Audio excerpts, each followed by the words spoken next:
అందుకే కేసీఆర్ గారు ఆదేశిస్తే వారి ఆదేశానికి అనుగుణంగా ఈ కమిటీని ఏర్పాటు చేయడం జరిగింది. ఈ కమిటీ నిరంజన్ రెడ్డి గారి నేతృత్వంలో రాష్ట్రమంతటా కూడా విస్తృతంగా రాబోయే నెల రోజుల పాటు పర్యటిస్తుంది. ఈ నెల రోజుల్లో రైతు సంఘాలు, రైతులు, వివిధ సమూహాలతో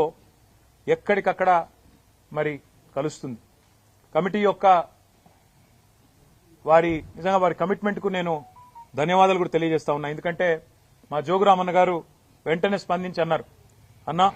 అక్షర క్రమంలో మేమే ముందున్నాం ఆదిలాబాదు, మా దగ్గర నుంచే పని మొదలు పెడదాం, మీరు రండి,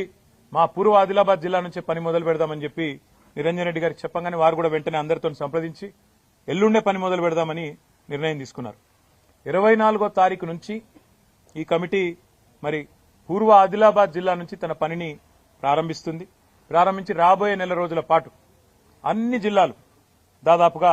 అన్ని వర్గాల రైతులను, వ్యవసాయదారులను అందరినీ కలిసి ఏ రకమైన ఇబ్బందులున్నాయి, రుణమాఫీ ఎంత మేరకు జరిగింది, రైతు భరోసా ఎంత మేరకు రాబోతున్నది, అసలు రాష్ట్రంలో ఏం జరుగుతా ఉంది, కరెంటు సరఫరా ఎట్లున్నది, నీటి పరిస్థితి ఏంది, సాగునీటి పరిస్థితి ఏంది, రైతులు ఏ రకంగా ఇబ్బందులు ఎదుర్కొంటున్నారు, మద్దతు ధర పరిస్థితి ఏంది, బోనస్ ఏంది, కొనుగోలు కేంద్రాలు ఏంది, అసలు రాష్ట్రంలో రైతు వేదికలు ఏవైతే 2603 ఆనాడు కేసీఆర్ గారి నాయకత్వంలో కట్టుకున్నామో ఆశించిన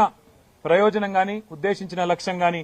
నెరవేరుతున్నదా, వాటి వల్ల ఏం జరుగుతున్నది, ఇవన్నీ కూడా అన్ని జిల్లాల్లో పర్యటించి ఎక్కడికక్కడ రైతాంగంతో మాట్లాడి వారిలో భరోసాను కూడా నింపడానికి ఈ ఉద్దేశం ఏంటంటే రైతులు ఇవాళ నిస్పృహలో 400 మంది పైగా ఎవరైతే బలవన్మరణానికి పాల్పడ్డారో, ఆత్మహత్యకు పాల్పడ్డారో వారి కుటుంబాలు మాత్రమే కాదు మిగతా కుటుంబాల్లో కూడా, ఎందుకంటే